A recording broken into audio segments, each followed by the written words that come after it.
So let's get going. I'm gonna start off by chopping the onions.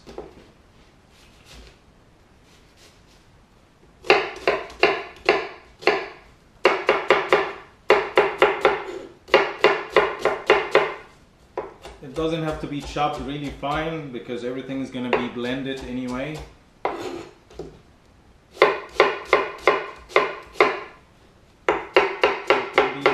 Chopped, it doesn't matter.